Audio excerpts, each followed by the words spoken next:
Maybe you're sore because you've worked hard, or maybe because you've sat in that same sweet spot on the couch. Regardless, if you've worked hard and it's at a level that you're not used to, you shouldn't just go and check out, never move again. But what can you do for that muscle recovery?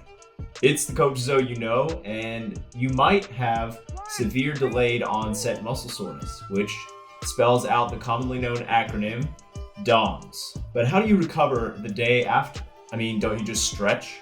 Well, sure you could, but most research actually shows standard stretching is more just for temporary relief. So instead, start out by hydrating.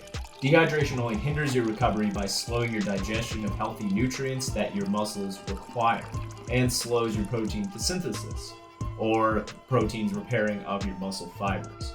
There's varied recommendations on how much you should have, but go for at least half of your body weight in ounces of water. For most people, it's somewhere around a half a gallon. Second bit is light movement. Now, I know you want to sit still, but think about when your muscles get really cold and you're not elevating the temperature. Well, those healthy nutrients that flow through your blood can't get all the way to your muscles. But when your muscle temperature is increased, blood flow increases, and that brings fresh oxygen and healing nutrients to the injured site. This increase in blood flow also helps to wash away the chemical irritants responsible for pain. So this gentle, light movement can include anything from cycling to yoga to even getting out and walking, which you might not do that often, and swimming can also be a suitable activity as long as you have the proper equipment to use it. Third bit would be your food intake. Two things to focus on: your protein intake would be more like salmon or beans, and your anti-inflammatory foods could also be things like berries and dark leafy greens. But what if you never want to feel this bad again? Well, if it's the day of your activity, hydrate. You're less likely to cramp up or set yourself up for any strains or tears. Second bit, take time to cool down. After a race, I used to always immediately sit down comfortably. But cooling down with dynamic stretching allows your muscles, while they're still warm, to reduce lactic acid buildup, reducing your chance of muscle cramps or stiffness.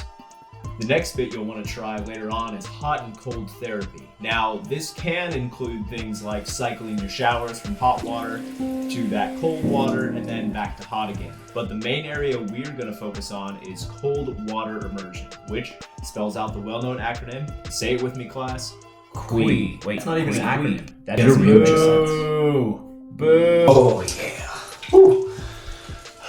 So ice bath research, it's a bit up for debate. You gotta know that it might just be your perceived amount of soreness that changes versus actual cellular change for recovery. What you wanna do, if you wanna try this yourself, go out, get some ice. You want a 3-to-1 ratio, 3 being the water, 1 being your amount of ice. You wanna let it sit and calm down for a bit before you actually get into the ice bath, just so the ice can actually cool the water. Once you get in there, just make sure you breathe steady. Stay a minimum of 5 minutes or a maximum of 15 before you get out.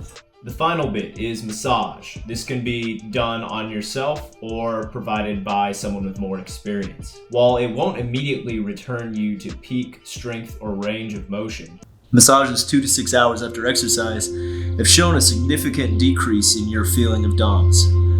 So use this information to recover better, and I can't wait to see how you continue to explore movement. Yep, a little harder, please.